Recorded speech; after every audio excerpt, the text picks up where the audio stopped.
Was اور نصیحتیں، لفظ لفظ حکمتیں، ابر علم و آگہی سے برستی بارشیں، شرع کے امور سے، دین کے شعور سے، قلب و ذہن جگمگاتے ہیں سچ کے نور سے۔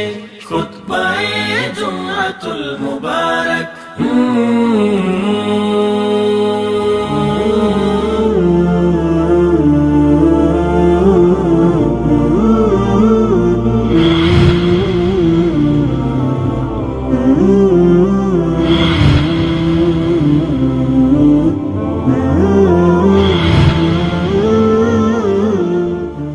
ان الحمد للہ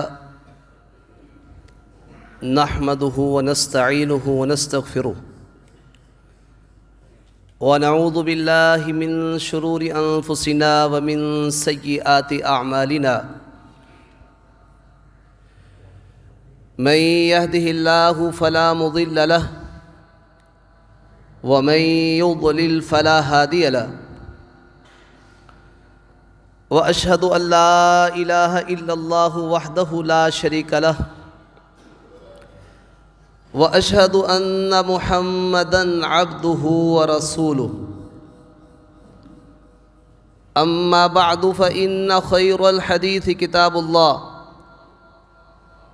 وخير الهدي هدي محمد صلى الله عليه وسلم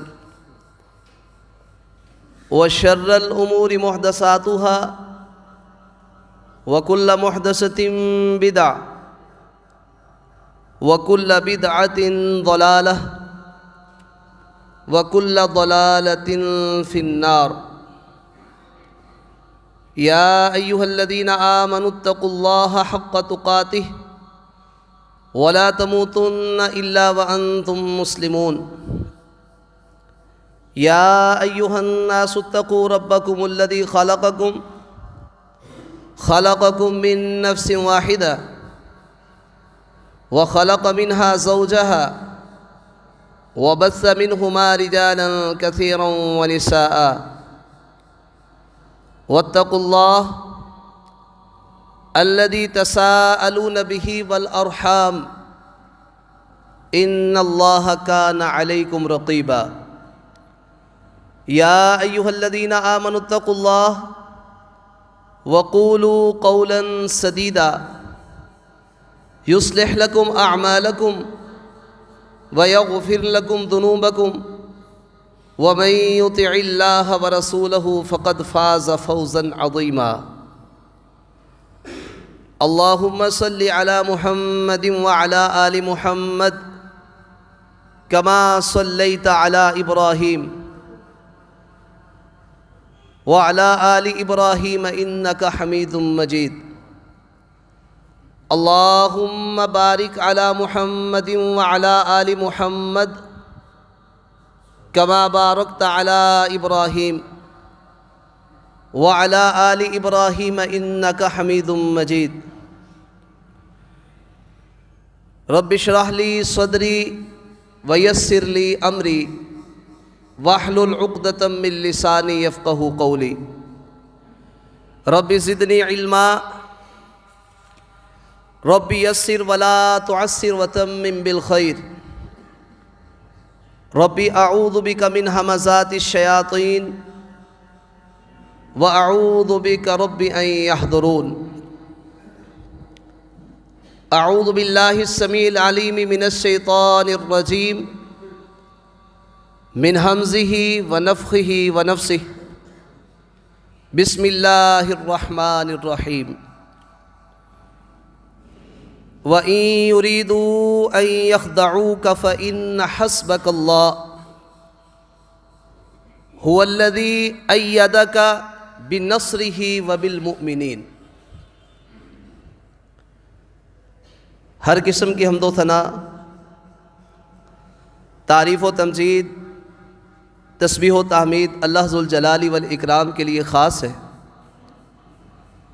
بے شمار لا تعداد درود و سلام ہو سید الرسل، اشرف الانبیاء، قائد اعظم امام اعظم سیدنا و محبوبنا جناب محمد الرسول اللہ صلی اللہ علیہ وسلم کی ذات اقدس پر، احباب دی وقار، پچھلے جمعہ میں آپ احباب کے سامنے نصرت الہی کے اسباب بیان کیے تھے۔ وہ اسباب جس قدر لوگ اس کو اپنائیں گے اور اس پر عمل پیرا ہوں گے تو اللہ ذوالجلال والاکرام ان لوگوں کی مدد کریں گے۔ اور یہ اسباب جن لوگوں نے اپنائے ہیں، قرآن و حدیث کے اندر ان لوگوں کا ذکر موجود ہے کہ جو لوگ ایمان لائے،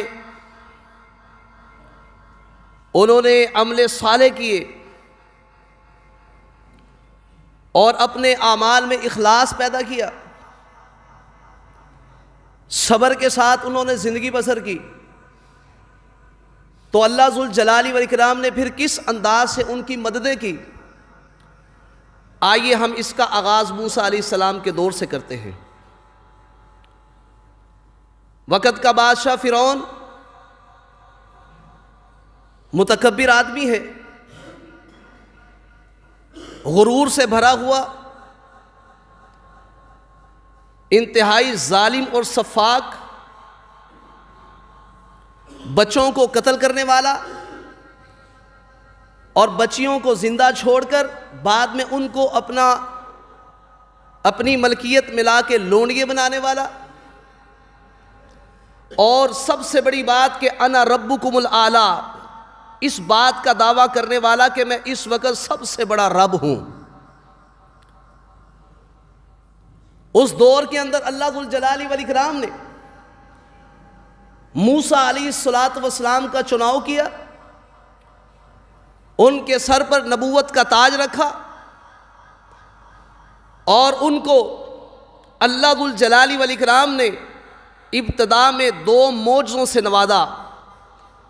ایک تو ان کو لاٹھی جو ان کے پاس موجود تھی اس کو اژدہا بنا کر اللہ ذوالجلال والاکرام نے یہ معجزہ موسیٰ علیہ السلام کو عطا کیا، اور ان کا دایاں جو ہاتھ تھا جب انہوں نے اپنے گریبان میں ڈالا اس کو چمکا دیا۔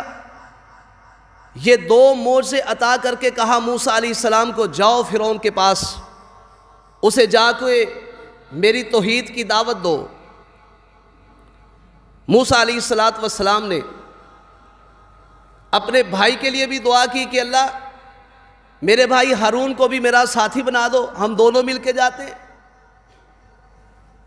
تو اللہ ذوالجلال والاکرام نے دونوں کو ڈیوٹی سر انجام دی کہ تم دونوں ہی فرعون کے پاس جاؤ اور اسے جا کے دعوت دو۔ موسیٰ علیہ السلام نے معجزات دکھائے، دیکھنے کے بعد یہی کہا گیا یہ بہت ماہر جادوگر ہے، تو ہم بھی اپنے علاقے کے ماہر جادوگروں کو اکٹھا کرتے ہیں۔ موسیٰ علیہ السلام کا ان جادوگروں کے ساتھ مقابلہ کرواتے، دن متعین کر دیا گیا، میدان میں فرعون بھی ہے، اس کا لشکر بھی ہے، اس کے سردار بھی ہے، جادوگر بھی موجود ہے، اور انہوں نے آغاز میں موسیٰ علیہ السلام سے پوچھا کہ آپ اپنی لاٹھی پھینکیں گے یا ہم پہلے پھینکیں؟ تو موسیٰ علیہ السلام نے کہا القوا ما انتم ملکون، پھینکو جو تم پھینکنا چاہتے ہو۔ انہوں نے اپنی رسیاں اور اپنی لاٹھیاں پھینکی اور سحروا اعین الناس، لوگوں کی آنکھوں پہ جادو کر دیا، اور لوگ ان لاٹھیوں کو اور رسیوں کو یہ سمجھے کہ یہ چل رہے ہیں، یہ سانپ بن چکے ہیں۔ یخیل الیہ من سحرہم انہا تسعی، موسیٰ علیہ السلام بھی سمجھے، ان کے ذہن میں یہ خیال آیا ان کے جادو کی وجہ سے کہ شاید یہ رسیاں اور یہ لاٹھیاں چل رہی ہیں۔ دل کے اندر ڈر محسوس کیا. اوپر سے آواز آئی, اے پیارے موسیٰ ڈرنے کی ضرورت نہیں ہے, ہم نے جو آپ کو لاٹھی معجزے کے طور پر دی ہے اس کو ذرا پھینکیے صحیح, آپ اس کو پھینکے تو صحیح. جب موسیٰ علیہ السلام نے اس لاٹھی کو پھینکا, وہ لاٹھی اژدہا بن گئی, اور جو ان کی رسیاں اور ان کی لاٹھیاں تھیں ان کو نگل گئی. اور جب اس نے نگلنے کے بعد موسیٰ علیہ السلام نے اس کو پکڑا, وہ پھر لاٹھی بن گئی. تو جادوگر دیکھ کر وہ سمجھ گئے کہ یہ جادو نہیں ہے, اس لیے اللہ فرماتے ہیں کہ وہ جادوگر سجدے کی حالت میں ڈال دیے گئے. جب انہوں نے یہ چیز دیکھی تو سب کے سب کہنے لگے انا, کہ ہم آمنا بآیات ربنا, کہ ہم اپنے رب پر ایمان لا چکے ہیں. انہوں نے ایمان کو قبول کیا, لیکن فرعون, ہم اختصار کی طرف جاتے ہیں, فرعون نے ان کو دھمکی لگائی کہ میں تمہارے ہاتھ کاٹ دوں گا اور مخالف سمت سے تمہاری ٹانگوں کو کاٹ دوں گا, یا پھر تم سب کو میں سولی پہ چڑھا دوں گا. قالو, انہوں نے فرعون کی بات کو سنا. انہوں نے کہا سب سے پہلی بات یہ ہے انا الی ربنا منقلبون, ایک وقت آنا ہے, ہمارے جسموں سے جان نے نکلنا ہے, ہم نے اپنے رب کے پاس جانا ہے, پہنچنا ہے. اور اگلی بات سن کہ وما تنقم منا الا ان آمنا بآیات ربنا, کہ مقابلے سے پہلے تو کہہ رہا تھا کہ تم سب میرے مقرب ہو. جب ہم رب پر ایمان لے آئے, ہم نے حقائق کو دیکھ لیا, دلائل کو دیکھ لیا, ہم سمجھ گئے کہ حقیقی الہ اللہ ہے. جب ہم اس پر ایمان لے آئے, ہم نے اپنے رب کی آیات کو تسلیم کر لیا, اب تو ہم سے انتقام لینا چاہتا ہے. وما تنقم منا الا ان آمنا بآیات ربنا لما جاءتنا, انہوں نے اس وقت اپنے رب سے دعا کی ربنا افرغ علینا صبرا, اے پروردگار عالم ہم تجھ پر ایمان لا چکے ہیں, تیرے پیغمبر کو ہم نے رسول تسلیم کر لیا ہے, اے اللہ اب ہمیں صبر عطا کر دے, ہمارے اوپر صبر ڈال دے. وتوفنا مسلمین, اب ہم اس کی اذیتوں کو, تکلیفوں کو برداشت کریں گے. اے اللہ ہم اسلام کی حالت پہ فوت ہونا چاہتے ہیں, ہم اب اسلام سے پلٹنا نہیں چاہتے. وقال الملأ من قوم فرعون, فرعون کے جو چودھری تھے, اس کی طرف سے مقرر کردہ سردار تھے, انہوں نے بھی فرعون کو ابھارا. وہ کہنے لگے اتذر موسیٰ وقومہ لیفسدوا فی الارض, کیا تو چاہتا ہے کہ موسیٰ اور اس کی قوم کو چھوڑ دے اور وہ زمین کے اندر خرابیاں پیدا کرے؟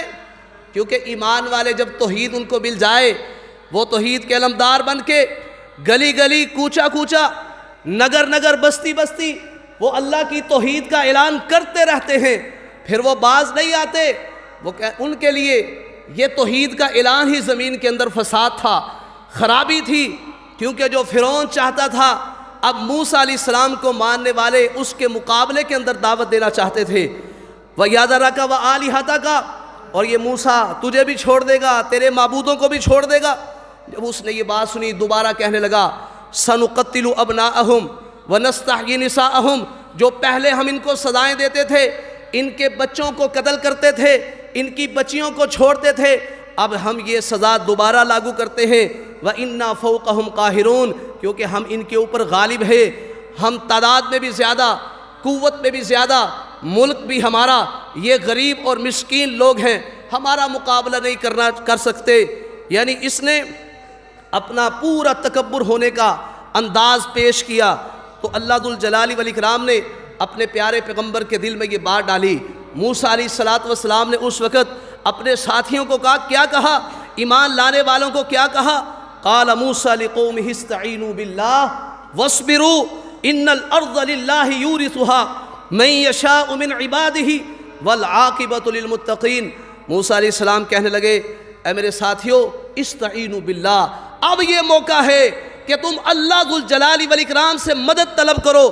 وَاصْبِرُوا, اور ڈٹ جاؤ, یہ زمین اللہ کی ہے، یہ زمین فرعون کی نہیں ہے، یہ زمین کسی مالدار کی نہیں ہے، حقیقی وارث اس کا اللہ ہے، ڈرنے کی ضرورت نہیں ہے۔ ان الارض للہ، یہ زمین اللہ کی ہے، یورثھا من یشاء من عبادی، وہ اپنے بندوں میں سے جس کو چاہتا ہے اپنی اس زمین کا وارث بناتا ہے۔ باقی والعاقبۃ للمتقین، عاقبت آخرت جو ہے یہ ہے ہی پرہیزگاروں کے لیے ہے، یہ کافروں کے لیے نہیں ہے، یہ مشرکوں کے لیے نہیں ہے، یہ اللہ کو ماننے والوں کے لیے ہے۔ یہ کبھی نہیں کہا عاقبت کافروں کے لیے ہے، عاقبت خسارہ پانے والوں کے لیے ہے، عاقبت مشرکوں کے لیے ہے، عاقبت متکبروں کے لیے ہے، عاقبت اترانے والوں کے لیے ہے، عاقبت غرور اور تکبر میں زندگی بسر کرنے والوں کے لیے ہے۔ یہ کبھی نہیں کہا عاقبت پرہیزگاروں کے لیے ہے، عاقبت اللہ سے ڈرنے والوں کے لیے ہے۔ تو اللہ ذو الجلال والاکرام نے جب موسیٰ علیہ السلام کے ساتھیوں نے اللہ سے مدد مانگی تو پھر اللہ ذو الجلال والاکرام نے اپنے پیارے پیغمبر کی طرف وحی کی۔ ابھی تک جہاد کا حکم آدم علیہ السلام سے لے کر ابھی تک جہاد کا حکم نہیں ہوا، جہاد بالقتال کا حکم نہیں ہوا۔ جب بھی حکم ہوا کہا ان کو یہاں سے لے چلو، لوط پیغمبر ان کو لے چلو، آسمان سے عذاب نازل کریں گے۔ یہاں بھی کہا اے پیارے پیغمبر اپنے ساتھیوں کو لے چلو، فرعون اور اس کا لشکر تمہارا پیچھا کرنے والے ہیں، انکم متبعون، تمہارا پیچھا ہوگا، یہ پورا لشکر تمہارا پیچھا کریں گے، تم یہاں سے ان کو لے کر نکلو۔ یہ سارے ایماندار وہاں سے جو نکل سکتے تھے نکلے، اور راستے میں دریا آ گیا۔ کہنے لگے موسیٰ پیچھے لشکر آگے دریا، یہ کیا بنا؟ موسیٰ علیہ السلام کی طرف وحی ہوئی، انہوں نے اپنی لاٹھی اس سمندر پہ ماری، سمندر میں ڈالی، اللہ ذو الجلال والاکرام نے راستہ بنا دیا۔ موسیٰ علیہ السلام اپنا لشکر لے کر وہاں سے گزرے، اور جب دوسری طرف چلے گئے پیچھے سے فرعون اور اس کا لشکر وہاں پہ پہنچا تو اللہ ذو الجلال والاکرام نے اختصار کے ساتھ فرمایا فانتقمنا منہم، انہوں نے انتقام یہ لیا، سزائیں دینے کے لیے کہا تمہاری ٹانگیں کاٹ دوں گا، میں تمہیں سولی پہ چڑھا دوں گا، میں تمہارے بازو کاٹ دوں گا۔ اللہ ذو الجلال والاکرام کہتے ہیں پھر ہم نے انتقام لیا، فانتقمنا منہم، کیوں نہ انتقام لیتے، انا لننصر رسلنا، اللہ فرماتے ہیں ہم نے یہ وعدہ کیا ہوا ہے کہ ہم نے اپنے رسولوں کی مدد کرنی ہے، ایمان والوں کی مدد کرنی ہے۔ انہوں نے اللہ سے مدد مانگی، پھر اللہ کی مدد اتری، فرعون اور اس کا لشکر پورے کا پورا اللہ نے اس دریا کے اندر غرق کر دیا۔ اللہ نے انتقام لیا، کیونکہ وہ انتقام اللہ کے لیے لے رہا ہے۔ پھر اللہ ذو الجلال والاکرام نے انتقام لیا اور فرمایا پھر ہم نے وَأَوْرَثْنَا الْقَوْمَ الَّذِينَ كَانُوا يُسْتَضْعَفُونَ مَشَارِقَ الْأَرْضِ وَمَغَارِبَهَا، زمین کے مشرقوں کا مغربوں کا ہم نے ان لوگوں کو پھر وارث بنایا جو زمین میں کمزور سمجھے جاتے تھے، جن کے اوپر فرعون غالب تھا، ہم نے ان کو زمین کا کیا مشرق و مغرب کا ہم نے ان کو وارث بنا دیا۔ کیوں؟ موسیٰ علیہ السلام نے کہا تھا زمین اللہ کی ہے، وہ جس کو چاہتا ہے وارث بنا دیتا ہے۔ پھر فرعون سب کچھ چھوڑ کر غرق ہوا، اس وقت ایمان لانے کی کوشش کی تھی اس نے بھی، حتیٰ اذا ادرکہ الغرق قال آمنت انہ لا الہ الا الذی آمنت بہ بنو اسرائیل، جس اللہ پر بنی اسرائیل ایمان لانا میں بھی اس پر ایمان لاتا ہوں۔ جبرائیل السلام کہنے لگے اللہ کے نبی اگر اس وقت آپ مجھے دیکھ لیتے نا، میرا دل تھا کہ میں ریت لے کے اس کے منہ میں ڈال دوں، کہیں اللہ اس وقت اس کے اوپر رحمت نہ کر دے، کبھی اس کا ایمان قبول نہ ہو جائے۔ لیکن آواز آئی الآن وقد عصیت قبل وکنت من المفسدین، اب تیرا ایمان قبول کریں۔ جب ہمارے پیغمبر آئے تھے تیرے پاس دعوت لے کر، اس وقت تو نے قبول نہیں کی، تکبر کیا، اور پھر آخر تک تو یہ کام خراب کرتا رہا، مسلمانوں کے اوپر ظلم و ستم کرتا رہا، ان کے بچوں کو قتل کرتا رہا، بچیوں کو تو چھوڑ کر ان کو اپنی ملکیت میں لاتا رہا۔ اب تو کہتا ہے کہ میں ایمان لاتا ہوں، آلان وقد عصیت قبل، اس سے پہلے تو نافرمانیاں کرتا رہا اور تو فسادیوں میں سے تھا۔ فَالْيَوْمَ نُنَجِّيكَ بِبَدَنِكَ لِتَكُونَ لِمَنْ خَلْفَكَ آیا، آج ہم تیرے بدن کو چھوڑیں گے، نجات دیں گے، تاکہ بعد میں آنے والوں کے لیے یہ کیا بن جائے، باعث عبرت بن جائے کہ جو اللہ والوں کا مقابلہ کرتے ہیں، انبیاء کا مقابلہ کرتے ہیں، دیندار لوگوں کا مقابلہ کرتے ہیں، اللہ کو ماننے والوں پہ ظلم و ستم کرتے ہیں، پھر اللہ ذو الجلال والاکرام ان کی مدد کس انداز سے کرتے ہیں۔ موسیٰ علیہ السلام سے تھوڑا سا آگے چلیے، اللہ ذو الجلال والاکرام نے طالوت کا ذکر کیا ہے قرآن میں۔ نبی نے ایک ان کے لیے امیر مقرر کیا، نام تھا طالوت۔ لوگوں نے کچھ اعتراضات کیے، اللہ ذوالجلال والاکرام نے ان کو بتلایا کہ یہ اعتراض ان کے ٹھیک نہیں ہے۔ بہرحال مقابلے کے لیے نکلنا تھا، اور جالوت کا مقابلہ تھا، اس کے لشکر کا مقابلہ تھا۔ یہ لوگ مقابلے کے لیے نکلے، اور راستے میں ایک نہر تھی، کہا تھا اس کا پانی نہیں پینا، اللہ نے تمہیں آزمانا ہے، صرف ایک گھونٹ پینے کی اجازت ہے۔ جب وہاں سے گزرے تو طالوت کے لشکر نے وہاں سے پیٹ بھر کے پانی پیا۔ بعض نے تو ایسے منہ ڈالے جیسے جانور پانی پیتے ہیں نا، پیٹ بھر کے خوب پیا۔ لیکن چند افراد تھے، کہتے ہیں ان کی تعداد جتنی جنگ بدر کے صحابہ کی تعداد تھی نا 313، اتنی ہی تعداد کے لوگ تھے جنہوں نے صرف ایک گھونٹ ہی پانی پیا، اس سے زیادہ نہیں پیا۔ اس سے زیادہ پینا ان کے لیے حرام تھا، لیکن جنہوں نے پیٹ بھر کے پیا، اللہ ذوالجلال والاکرام فرماتے انہوں نے کہا کہ ہمارا جو ہے نا جالوت کے ساتھ ہمارے اندر طاقت نہیں ہے کہ ہم اس کا مقابلہ کر سکیں۔ تو اللہ ذوالجلال والاکرام فرماتے ہیں جب وہ مقابلے کے لیے نکلے، اب تھوڑی تعداد میں رہ گئے، وَلَمَّا بَارَزُوا لِجَالُوتَ وَجُنُودِهِ، جالوت اور اس کا لشکر کا مقابلہ کرنے کے لیے نکلے۔ اب میدان میں نکل کے انہوں نے دعائیں کی۔ ہم تو میدانوں میں نکلتے نہیں ہیں، خالی دعائیں کرتے ہیں۔ دعائیں اثر انداز اس وقت ہوتی ہیں جب انسان اللہ کے راستے میں نکل سکتا ہو اور پھر دعائیں کرے، فائدہ مند ہے۔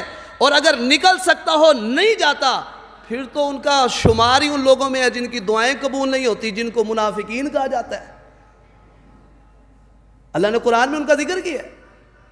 تو جب بندہ نکل سکتا ہو، جہاد کر سکتا ہو، مقابلہ کر سکتا ہو، میدان میں نکل کے پھر دعائیں کرے، ان کی دعائیں قبول ہوتی ہیں۔ تو اللہ ذوالجلال والاکرام نے قرآن کریم میں ذکر کیا ہے کہ جب یہ جالوت اور اس کا لشکر کا مقابلہ کرنے کے لیے نکلے، انہوں نے کہا ربنا افرغ علینا صبرا، اے پروردگار عالم ہمارے اوپر صبر کو نازل کر دے۔ کیونکہ موسیٰ علیہ السلام کی قوم آغاز میں جب فرعون کو اللہ ذوالجلال والاکرام نے غرق کیا تھا، انہوں نے بھی صبر کی دعا کی تھی، استقامت کی دعا کی تھی، ڈٹ جانے کی دعا کی تھی۔ انہوں نے بھی اپنے آباء و اجداد کے نقش قدم پہ چلتے ہوئے کہا ربنا افرغ علینا صبرا وثبت اقدامنا، اے اللہ ہمارے قدموں کو ثابت کر دے، وانصرنا علی القوم الکافرین، کیونکہ اللہ نے کہا ہے کہ میری نصرت اترتی ہے صبر کرنے والوں پر۔ انہوں نے کہا اللہ ہمارے اوپر تو ہی صبر ڈال دے، صبر ڈالنے والا تو ہے، ہم صبر کریں گے، اور اللہ کافر قوم کے مقابلے میں تو ہمارا مددگار بن جا۔ جب انہوں نے دعائیں کی، پھر اللہ ذوالجلال والاکرام نے ان کی دعاؤں کو قبول کیا، فَحَزَمُوهُمْ بِإِذْنِ اللَّهِ، اللہ ذوالجلال والاکرام فرماتے ہیں پھر انہوں نے اللہ کے حکم سے ان کو شکست دی۔ کہاں 313، کہاں مقابلے میں بہت سی مخلوق۔ فرمایا وَقَاتَلَ داؤد جالوتا، اس لشکر میں اللہ کے بننے والے رسول داؤد علیہ السلام بھی موجود تھے۔ داؤد علیہ السلام نے اس کافر جالوت کو قتل کیا۔ وَآتَاهُ اللَّهُ الْمُلْكَ وَالْحِكْمَةَ وَعَلَّمَهُ مِمَّا يَشَاءُ، یہ داؤد علیہ السلام کے اللہ نے صفات بیان کی۔ تو پھر اللہ نے یہ جہاد رکھا کیوں ہے؟ یہ آگے بیان کیا وَلَوْلَا دَفْعُ اللَّهِ النَّاسَ بَعْضَهُمْ بِبَعْضٍ لَفَسَدَتِ الْأَرْضُ، اگر اللہ لوگوں کے ذریعے لوگوں کو نہ روکے تو زمین ساری خراب ہو جائے، یہ مسجدیں ویران کر دیے جائیں، اللہ کی عبادت کے جتنے بھی مقام ہیں وہ سب ویران کر دیے جائیں، ان کو توڑ دیا جائے، ان کو گرا دیا جائے۔ اس لیے اللہ نے مخلوق کو رکھا ہے جہاد کے لیے، مومنوں کو جہاد کا اس لیے حکم دیا گیا جب فساد برپا ہو۔ اگر فساد نہ ہو، سارے اپنے دین پر ہے، الہ کلمت اللہ بلند ہے، پھر کسی کو مارنے کی ضرورت نہیں ہے، تو اس موقع پر بھی اللہ ذوالجلال والاکرام مدد کر رہے ہیں۔ آگے چلیے، عیسیٰ علیہ السلام کا دور ہے۔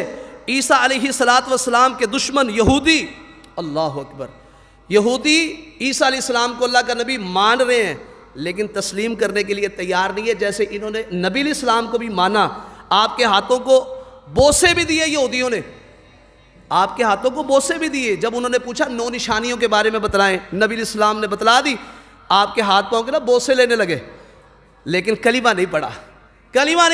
انہوں نے بھی عیسیٰ علیہ السلام کو تسلیم کیا کہ واقعتاً اللہ کے رسول ہیں، لیکن عیسیٰ علیہ السلام پر ایمان نہیں لائے، عیسیٰ علیہ السلام کے دشمن بن گئے۔ اور دشمن بننے کے بعد انہوں نے حضرت عیسیٰ علیہ السلام کو ختم کرنے کے پروگرام بنائے۔ 6 پارے میں اس کا تذکرہ بھی ہے۔ اللہ فرماتے ہیں وَمَا قَتَلُوهُ وَمَا صَلَبُوهُ وَلَٰكِن شُبِّهَ لَهُمْ، انہوں نے عیسیٰ علیہ السلام کو قتل نہیں کیا، نہ سولی پہ لٹکایا، تشبیہ ان پہ ڈال دی گئی، یہ سمجھے ہم نے عیسیٰ علیہ السلام کو قتل کیا ہے، یہ الگ سے ایک موضوع ہے، لیکن بر رفعہ اللہ الیہ، اللہ نے عیسیٰ علیہ السلام کو اپنی طرف اٹھا لیا۔ اور قیامت کی نشانیوں میں سے ایک نشانی امت محمدیہ کا عقیدہ ہے عیسیٰ علیہ السلام کا نزول ہوگا، اور دمشق کے شرقی جو وہ مینار ہے اس پہ اتریں گے، اور اللہ ذوالجلال والاکرام عیسیٰ علیہ السلام کے ہاتھ سے دجال کو قتل بھی کروائیں گے۔ یہ دجال کوئی ایسی عام باتیں نہیں ہیں، یہ ایک فتنہ آئے گا بہت بڑا، ہر نبی نے اس سے ڈرایا ہے۔ عیسیٰ علیہ السلام کے ہاتھ سے اللہ ذوالجلال والاکرام اس کو قتل کروائیں گے، اور ان کا جو اوزار ہوگا اس کے اوپر اس کا خون بھی لگا ہوگا۔ تو ایک شخصیت ہے کانا دجال، ہر نبی نے اس سے ڈرایا، یہ فتنہ آئے گا۔ تو عیسیٰ علیہ السلام اللہ ذوالجلال والاکرام نے ان کو اٹھا کے ان کو بچایا، ان کی مدد کی۔ تو اللہ ذوالجلال والاکرام اس طرح اپنے بندوں کی مددیں کیا کرتے ہیں۔ آگے چلیے، نبی علیہ السلام کا دور ہے، آقا علیہ السلام مکہ کی وادی کے اندر اللہ کی توحید کو بلند کر رہے ہیں۔ ابھی بھی سلسلہ شریعت کا یہ ہے کہ آپ کو جہاد قرآن کے ساتھ کرنے کی اجازت ہے، وَجَاهِدْهُمْ بِهِ جِهَادًا كَبِيرًا، اس قرآن کے ذریعے آپ جہاد اکبر کیجئے، تبلیغ کیجئے، لیکن ابھی آپ کو قتال کرنے کا حکم نہیں ہوا۔ مکہ کی زندگی آپ کی 13 سال کی ہے، اور 10 سال کی زندگی مدنی ہے۔ 13 سال اللہ نے مسلمانوں کو کہا تم نے کافروں سے قتال نہیں کرنا، جہاد کرنا ہے قرآن کے ذریعے، قتال نہیں کرنا، قتال سے روک دیا گیا۔ نبی علیہ السلام ہجرت کر کے جب مدینہ میں پہنچے، 2 ہجری کے اندر تقریباً 15ویں سال جا کے جہاد کرنے کی اجازت دی گئی ہے۔ اس سے پہلے کیا کہا گیا؟ الم تر الی الذین قیل لهم کفوا ایدیکم، اپنے ہاتھوں کو روک کے رکھو، نمازیں پڑھتے رہو، زکاتیں دیتے رہو، لیکن اپنے ہاتھوں کو روک کے رکھو۔ صحابہ بڑے پریشان رہے ہیں، بہت سی مصیبتوں میں گھرے رہے ہیں، فتنوں میں گھرے رہے ہیں، لیکن اللہ کی خاطر وہ ڈٹے رہے ہیں۔ اللہ تعالیٰ ان کو جنت کی بشارتیں دیتے رہے۔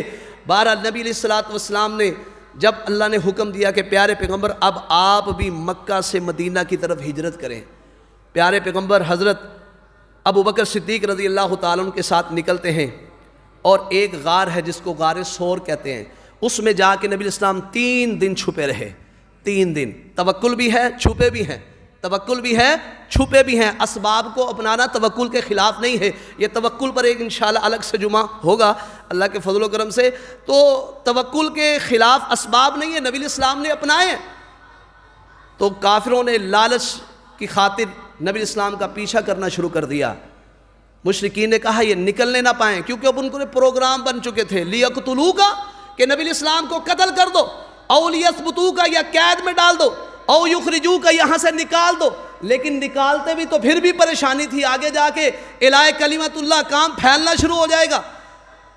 اللہ اکبر، بڑے بڑے پروگرام بنائے، اگر قتل کیا پھر بھی ہم پھنستے ہیں۔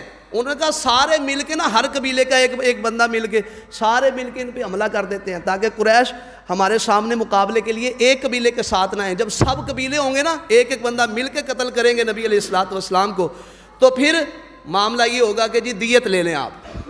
بڑے بڑے پروگرام بنائے نبی علیہ السلام کے خلاف، لیقتلوک، یا آپ کو قتل کر دیں، یا آپ کو قید میں ڈال دیں، یا آپ کو یہاں سے جلا وطن کر دے۔ تو اللہ ذوالجلال والاکرام نے نبی علیہ السلام کو حکم دیا آپ یہاں سے اب ہجرت کریں، کیونکہ ابھی جہاد بالمعنی یعنی قتال والے معنی میں ابھی نہیں آیا۔ جہاد چل رہا ہے، وجاہدہم بھی جہاداً کبیرہ چل رہا ہے، لیکن ابھی قتال کا حکم نہیں ہے۔ اپنے ہاتھوں کو روک کے رکھو، ہجرت کرو۔ اب نبی علیہ السلام اور ابو بکر صدیق غار میں ہیں۔ ابو بکر صدیق رضی اللہ تعالیٰ نے دیکھا کہ اوپر کافر پہنچ آئے، اللہ کے نبی آگے ہو کے تھوڑا سا دیکھ لیا نا تو ہم نظر آ جائیں گے۔ تو اس وقت نبی علیہ السلام نے کیا کہا؟ اللہ اکبر۔ اللہ ذوالجلال والاکرام نے قرآن کریم میں وہاں جو آپ کی ہجرت تھی اس کا تذکرہ کیا ہے کہ پیارے پیغمبر علیہ السلام جب غار میں تھے فرمایا الا تنصروہ فقد ناصرہ اللہ، لوگوں اگر تم محمد رسول اللہ کی مدد نہیں کرو گے، اللہ پیارے پیغمبر کی مدد کر چکے ہیں۔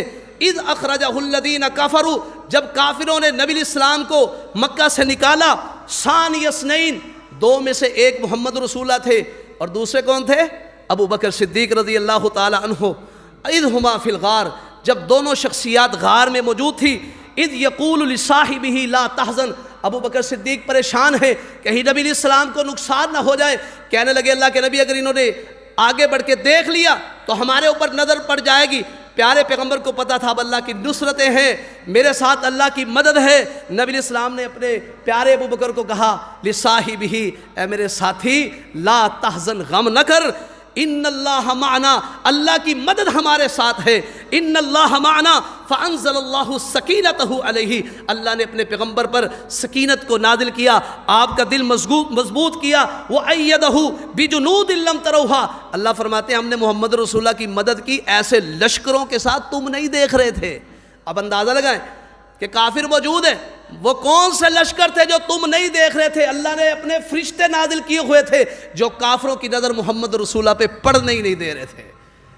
اللہ اکبر۔ اللہ فرماتے ہیں وَأَيَّدَهُ بِجُنُودٍ لَّمْ تَرَوْهَا وَجَعَلَ كَلِمَةَ الَّذِينَ كَفَرُوا السُّفْلَىٰ وَكَلِمَةُ اللَّهِ هِيَ الْعُلْيَا، یہ پکی بات ہے، اللہ نے اسلام کو بلند کرنا ہے، کفر کو پس کرنا ہے۔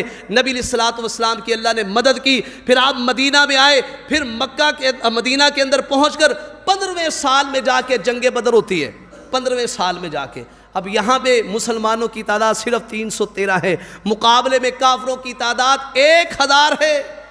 تو اللہ ذوالجلال والاکرام نے یہاں بھی نبی علیہ السلام کو بے یار و مددگار نہیں چھوڑا۔ اللہ ذوالجلال والاکرام نے قرآن کریم میں جنگ بدر کا ذکر بھی کیا ہے، فرمایا وَلَقَدْ نَصَرَكُمُ اللَّهُ بِبَدْرٍ، اللہ نے تمہاری بدر کے مقام پر یقیناً مدد کی ہے، وَأَنْتُمْ أَذِلَّةٌ، تم کمزور تھے، ہتھیار بھی پورے نہیں تھے، سواریاں بھی پوری نہیں تھی، بالکل کمزور تعداد میں تم موجود تھے، فَاتَّقُوا اللَّهَ لَعَلَّكُمْ تَشْكُرُونَ، اللہ فرماتے ہیں تاکہ تم اللہ سے ڈرتے رہو، اللہ سے ڈرتے رہو، تاکہ یہ مدد اللہ تمہاری کریں، تم اللہ کا شکریہ ادا کرو۔ کیونکہ مسلمان ابتدا میں شام کے علاقے سے جو ابو سفیان کا لشکر آنے والا تھا نا، اس کو لوٹنا چاہتے تھے۔ وجہ کیا تھی کہ انہوں نے سارے مال تو مسلمانوں کے مکہ میں لوٹے ہوئے تھے، چھوڑا کیا تھا مسلمانوں کے لیے؟ یہاں لانے کے لیے سارا انہوں نے لوٹ لیا، تو اپنے مال ہی ان کے سے حاصل کرنا چاہتے تھے۔ تو نبی مکرم علیہ السلام کے صحابہ چاہتے تھے، اللہ نے قرآن میں بھی ذکر کیا ہے تودون ان غیر ذات شوکا تکون لکم، جو اسلحے والی جماعت نہیں ہے نا، تم چاہتے تھے وہ تمہیں ملے۔ وہ ابو سفیان جو بعد میں رضی اللہ تعالیٰ عنہ مسلمان ہوئے تھے، وہ شام سے تجارتی قافلہ لے کے آ رہے تھے، اور مشرکین مکہ کو پتہ چلا، ان کی مدد کرنے کے لیے وہاں پہ پہنچے تھے، 1000 تھے۔ ابو جہل نے جب پتہ چلا کہ وہ لشکر نکل گیا ہمارا قافلہ، لیکن یہ بھی کہنے لگا پروگرام ان کا بھی نہیں تھا وہ لڑنے کا، لیکن محفل سجا لی۔ شیطان نے آ کے ان کے سامنے یہ بات کہہ دی کہ کوئی پریشان ہونے کی ضرورت نہیں ہے، تم آج غالب آ جاؤ گے، آؤ صحیح میدان کے اندر۔ اس نے ابھارا شیطان نے، یا تو وسوسے سے ابھارا، یا ایک شخص کی غالباً بنو کنانہ کا مالک نامی شخص تھا، اس کی یعنی شکل کو اختیار کر کے اس نے آ کر کے ان کو ابھارا۔ خیر یہ تیار ہو گئے مقابلہ کرنے کے لیے۔